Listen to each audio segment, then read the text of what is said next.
총체적 난국에 빠질 차화영 3종 세트. 그동안 지은 죄가 산더미니 당연히 죄값을 치르는 게 마땅하고, 그 죄값은 결국 인과응보 뿌린 대로 거두는 것일 텐데요. 그런 차화영이 겪게 될 총체적 난국 3종 세트 중 1번은 홍씨들의 배신입니다. 60회 예고편을 보면 홍진우는 이제 급기야 김혜경의 떡볶이 가게에서까지 일을 하게 되고, 그 모습을 본 고미숙은 이를 차화영에게 알려주게 됩니다. 차화영은 당장에 김혜경의 떡볶이집에 쳐들어갔고, 두 사람은 고성을 나누며 싸우게 되는데요. 저는 이때 홍진우가 차화영이 아닌 김혜경 편을 들 듯하고, 이를 알게 된 홍선태도 김혜경 편을 들 듯합니다.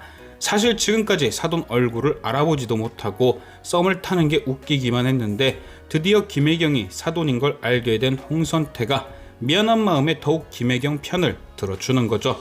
물론 사돈인 게 밝혀지면 연애를 하는 건 힘들겠죠. 하지만 지금까지처럼 친구의 감정은 가능하니 이제라도 차화영이 김혜경을 괴롭히지 못하게 막아주는 겁니다. 결국 차화영은 아들에게도 남편에게도 버림받게 되는 거죠. 홍씨 집안 며느리지만 홍씨들에게 외면받는 대구력이 첫 번째 난관이었습니다. 이어지는 두 번째 난관은 발목 잡힌 과거입니다.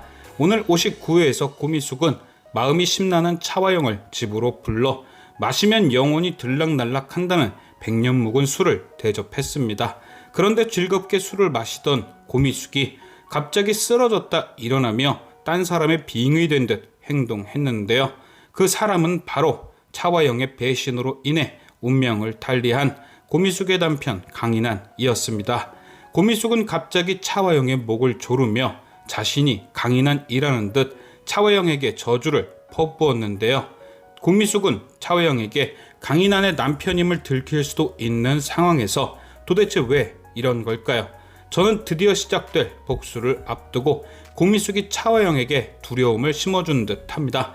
차화영은 과거 고미숙 남편의 회사 모란재화를 망하게 한 뒤 몰래 기술을 빼돌려 SA그룹을 키웠습니다. 하지만 오랜 세월이 지난 후라서 그런지 차화영에게 죄책감은 찾아볼 수 없었죠. 그래서 고미숙은 그때 이를 다시 상기시키며 차화영에게 두려움을 심어준 것입니다. 마음 편하게 살지 말고 두려움 속에서 살라고 말이죠. 또한 안심하며 살지 말라는 경고의 메시지도 포함해서 말입니다. 홍진호부터 서유라까지 신경 쓸 일도 많은데 강인한의 기억까지 떠오른 차화영의 난관이 세 번째 중 두 번째 난관이었습니다. 이어서 남은 세 번째 난관은 되로 주고 말로 받은 팔찌. 차화영은 서유라에게 유수연을 처리하라 시키며 뒤로는 김집사에게 그 장면을 촬영, 서유라까지 한 번에 처리하려는 꼼수를 부렸죠. 하지만 서유라는 그런 차화영보다 한 수 위였습니다. 바로 현장의 일부로 차화영의 팔찌를 떨어뜨려 차화영까지 그 사건의 관련자로 만들어버린 거죠. 유유상종, 어떻게 두 사람이 이렇게까지 생각하는 게 똑같은지 결국 차화영의 꼼수는 2배로 자신에게 돌아왔습니다. 물론 차화영이 팔찌에 대한 도안 신고를 했고 해당 시간에 대한 알리바이가 있다고 해도 구설수에 오르는 건 피할 수가 없고, 그렇게 되면 그토록 아끼는 SA그룹에 피해가 생기는 건 어쩔 수 없게 되죠. 또한 서유라가 붙잡히면 무슨 소리를 늘어 놓을 줄 알 수 없으니 그것 또한 걱정일 테고요.